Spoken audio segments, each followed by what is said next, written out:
കേരയിൽ എന്ന പേരിൽ സംസ്ഥാന സർക്കാർ മുന്നോട്ട് വയ്ക്കുന്ന പദ്ധതി കേരളത്തിൽ നടപ്പിലാക്കാനാകാത്തതാണെന്ന് വി.എം. സുധീരൻ അഭിപ്രായപ്പെട്ടു. കേരള സർക്കാരിന്റെ നവകേരള സദസ്സിന് ബദലായി സിൽവർ ലൈൻ വിരുദ്ധ ജനകീയ സമിതി ജില്ലാ കമ്മിറ്റി സംഘടിപ്പിച്ച യഥാർത്ഥ ജനസദസ്സ് ഉദ്ഘാടനം ചെയ്ത് സംസാരിക്കുകയായിരുന്നു അദ്ദേഹം.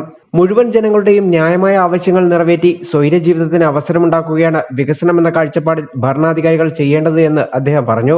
എന്നാൽ നവകേരള സദസ്സ് ജനങ്ങളുടെ പ്രശ്നങ്ങൾ കേൾക്കാനല്ല എന്ന് പറഞ്ഞ മുഖ്യമന്ത്രി എന്തിനാണ് ജനങ്ങളുടെ നീറുന്ന പ്രശ്നങ്ങൾ എഴുതിയ ലക്ഷക്കണക്കിന് പരാതികൾ വാങ്ങിക്കൂട്ടുന്നത് എന്നും വി.എം. സുധീരൻ ചോദിച്ചു. ഈ കേരളത്തെ പുരോഗതിയിലേക്ക് നയിച്ച് ഭൂപരിഷ്കാരം പോലെയുള്ള നിയമ നടപടികളിലേക്ക് കേരളത്തെ നയിച്ച സാമ്പത്തിക നീതി കൈവരിക്കുന്നതിന്, സാമൂഹ്യ നീതി നാം കൈവരിക്കുന്നതിന് നമ്മുടെ സംസ്ഥാനത്തെ മുന്നോട്ട് നീക്കിയ ആ നേതാക്കന്മാരുടെ സ്ഥാനത്ത് കേരളത്തെ പൂർണ്ണമായി സാമൂഹ്യ ദുരന്തത്തിലേക്ക് സമരസമിതി ജില്ലാ കൺവീനർ മുരുകേഷ് നടക്കൽ അധ്യക്ഷത വഹിച്ചു.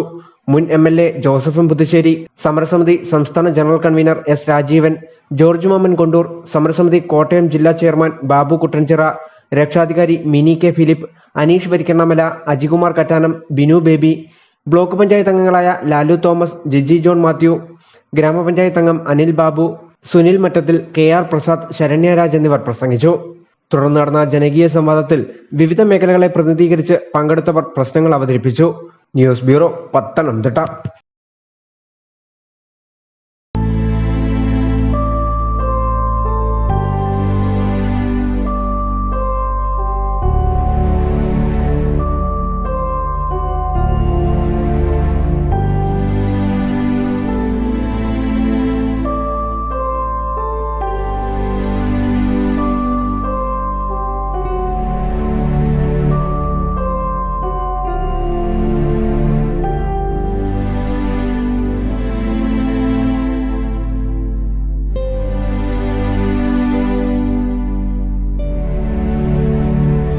Zion Medical College Hospital, Adur, Pathanamthitta.